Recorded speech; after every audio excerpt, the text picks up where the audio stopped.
Welcome to the Visions of War podcast series. Presented by me, Bob Carruthers. I'm honoured to have been making military history documentaries for the past 30 years, and in that time I'm proud to have won an Emmy Award.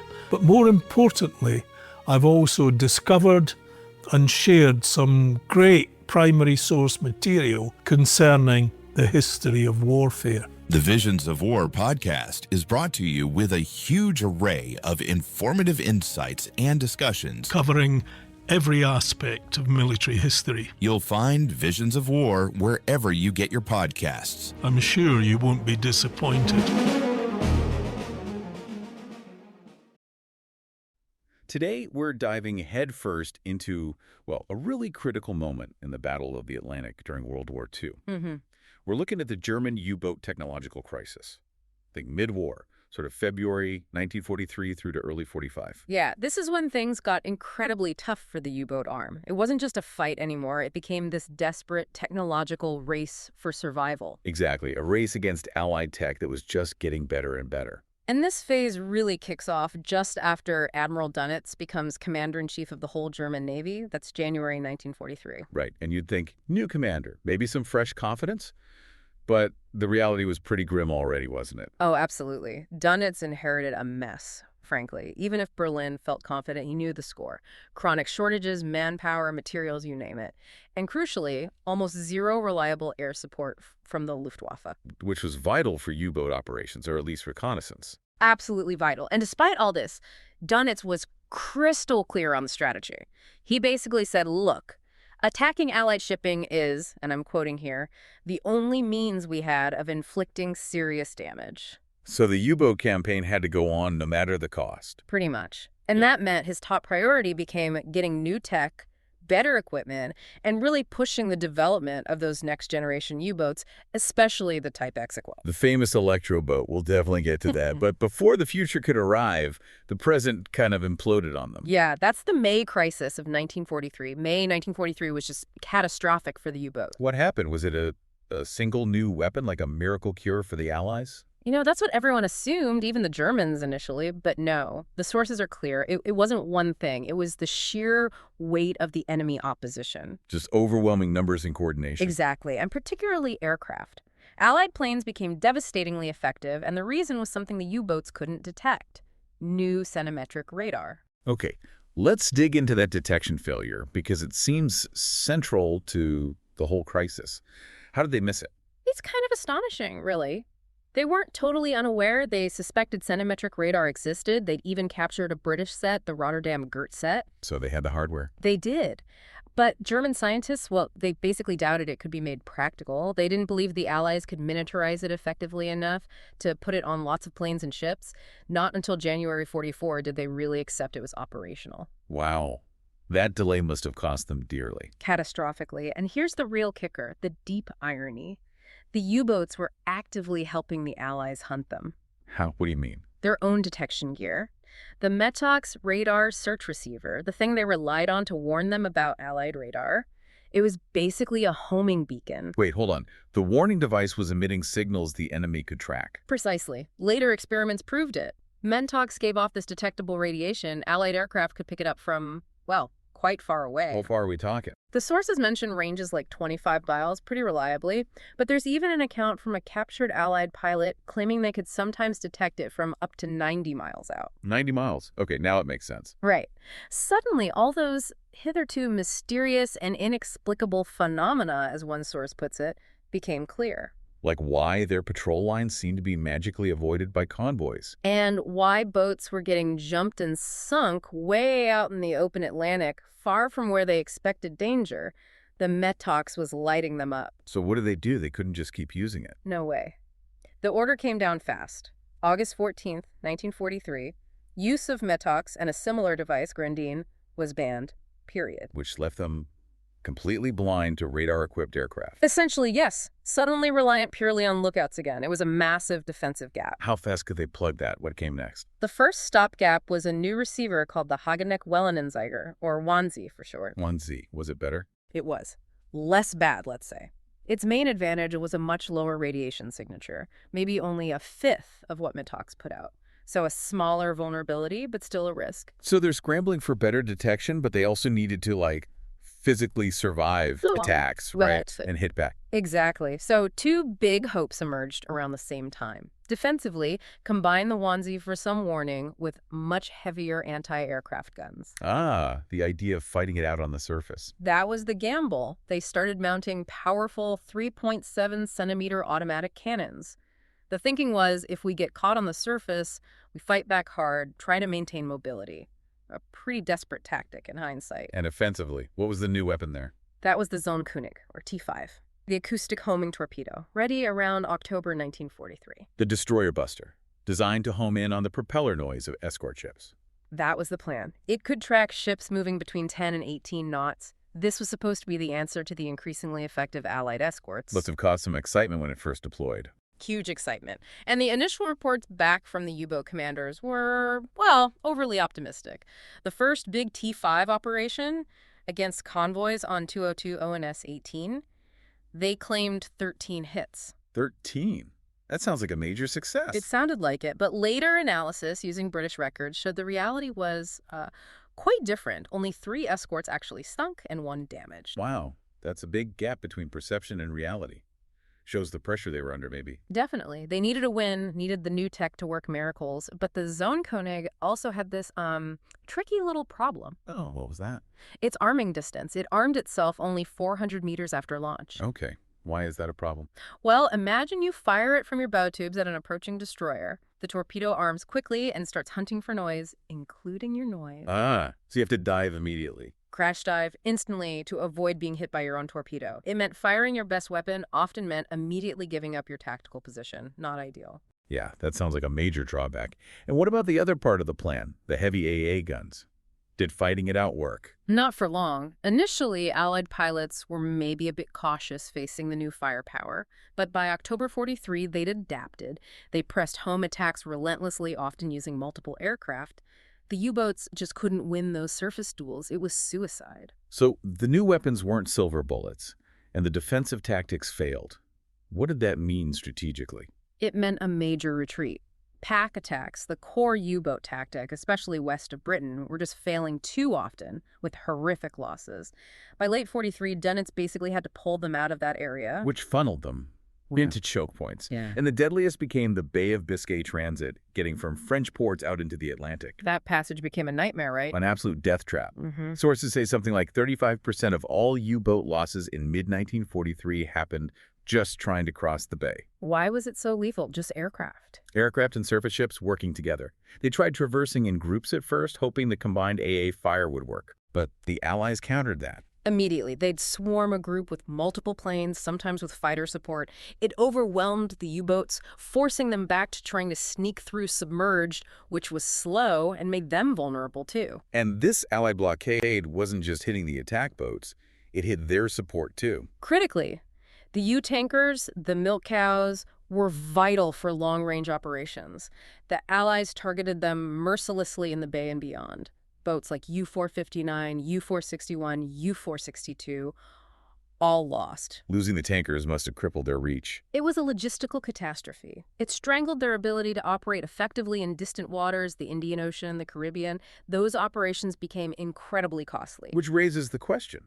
If the main Atlantic campaign was failing, Biscay was lethal, and remote ops were being choked off, why keep going? The losses were insane. Dönitz was quite blunt about it. He admitted they had to shift to less defended areas, yes, but the campaign had to continue, quote, if only to tie down enemy forces. Keep the Allies busy, basically, even if it meant sacrificing boats and crews. That was the grim logic. The stats are stark.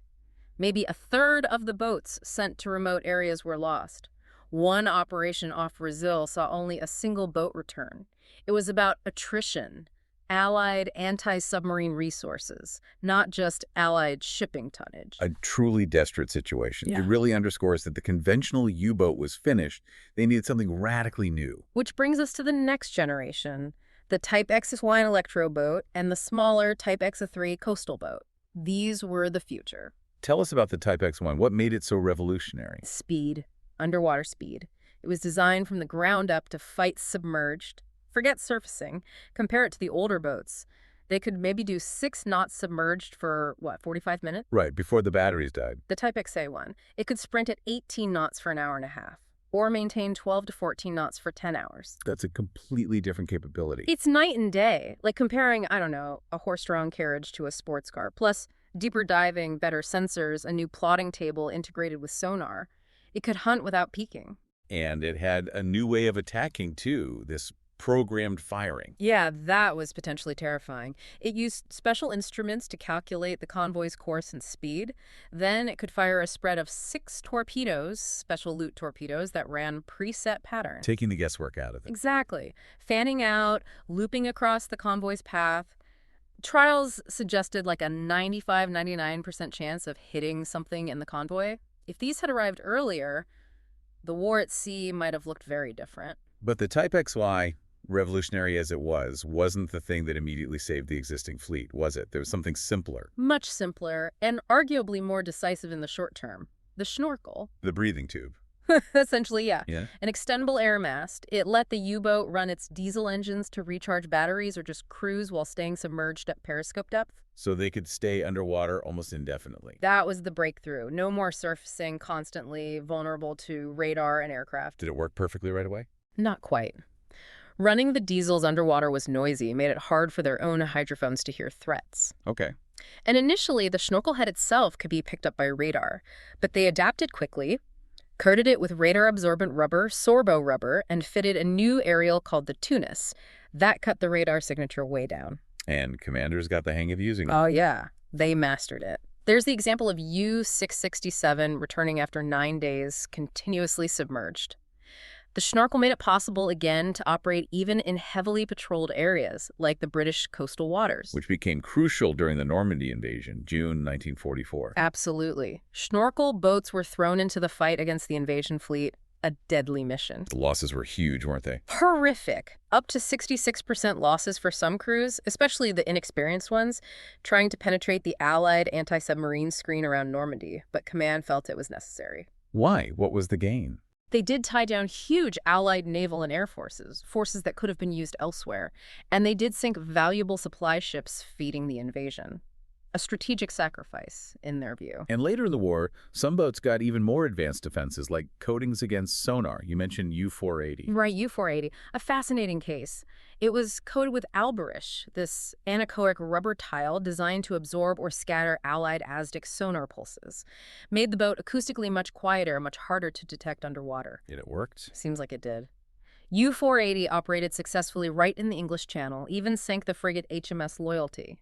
Its commander specifically credited the alberish coating and the boat's quietness for evading detection, saying the enemy often couldn't get a solid sonar lock. So even older boats, upgraded, could still be dangerous. If they could avoid detection, yes. And that imperative avoid detection at all costs led to the final strategic shift. No more wolf packs in the deep Atlantic. Where did they go? Back to the beginning almost. Concentrated in British coastal waters, the Irish Sea, the English Channel, off Scotland in the Moray Firth. Right under the enemy's nose. But wasn't that even more dangerous? You'd think so, but the schnorkel changed the game. And paradoxically, the shallow coastal waters offered unexpected protection. No. Shallow water seems bad for a sub. Normally, yeah. But the coastal environment messes with sonar, rocks, shipwrecks, strong tides, layers of water with different temperatures or salinity. All this stuff deflects and distorts the isolate beams. It degraded Allied hydrophone performance significantly. So the geography became camouflage. Exactly. Dunitz even issued orders, if pursued, head towards shallow water, not away from it. Use the environment. Damaged boats could even bottom out and hide. Did this actually work? Did effectiveness improve? The late 1944 stats are startling. Tonnage sunk per boat, per day at sea. It climbed back up to levels not seen since the happy time of mid-1942. Wow. And losses. Losses dropped dramatically, down to around 10% of the boats operating. The sources call the schnorkel's impact inestimable. It saved the coastal campaign. And amidst this, the new generation boats finally started trickling into service. Right. The Type XE3 coastal boats, like U-2324 and U-2322, started patrols in February 1945. How did they perform? Very well, apparently. Fast, maneuverable, perfect for those short, sharp coastal attacks. They did 8 sorties off Britain with 0 losses. High operational tempo. And the big one, the Type XE1. It barely saw action before the war ended. U-25 Levin did one patrol right at the very end, May 4th, 1945, made a dummy attack run on a British cruiser. Just to prove it could. Pretty much. The captain reported penetrating the escort screen completely undetected, getting into firing position at silent speed, a glimpse of what might have been had it arrived a year or two earlier. But it didn't. And the cost of this whole 2-year technological struggle. Yeah. It's hard to comprehend. Just devastating. Out of about 40,000 men who served on U-boats, 28,000 died. That's a horrifying loss rate. And their impact. The final tallies. U-boat command claimed 3,500 ships sunk. Allied records confirm about 2,600 merchant ships, maybe 13.5 million tons, plus around 175 warships. A huge toll, but paid for at an incredible price. So looking back at this 1943-45 period, it's a story of constant, desperate adaptation. The Metox crisis forces innovation. Wanze, Zonkeneg, the push for Schnorkel, and the Type X-1. Exactly. Innovation driven by pure necessity against overwhelming Allied technological superiority, especially in radar and coordinated anti-submarine warfare. And strategically, even when sinking tonnage dropped, the campaign continued purely to tie down Allied resources. That became a primary goal, yes. Keeping those 1,300 British aircraft, those 1,300 Allied escort vessels hunting U-boats meant they weren't bombing Germany or supporting land invasions elsewhere. It was a costly but effective diversion. It's fascinating how the war evolved. It Yeah. started as this deep ocean battle of attrition, U-boats hunting convoys far out at sea. And it ended as this stealthy, submerged coastal fight, which leads to a final thought, really. Yeah. The late success of the Schnorkel boats and the potential shown by the Type X-3 proved the U-boat's last viable hunting ground wasn't the open Atlantic at all.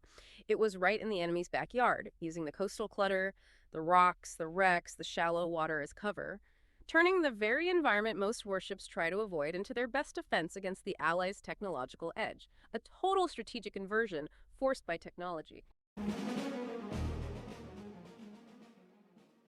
If you found this episode helpful, informative, or entertaining, be sure to hit follow or subscribe in your podcast app. You'll get our new episodes for free, and it tells the platform we're doing a good job. It takes 30 seconds, but leaving a review is a massive help. It's the main way new listeners find out if this show is right for them. We read every single one. Thanks from all the Visions of War podcast team.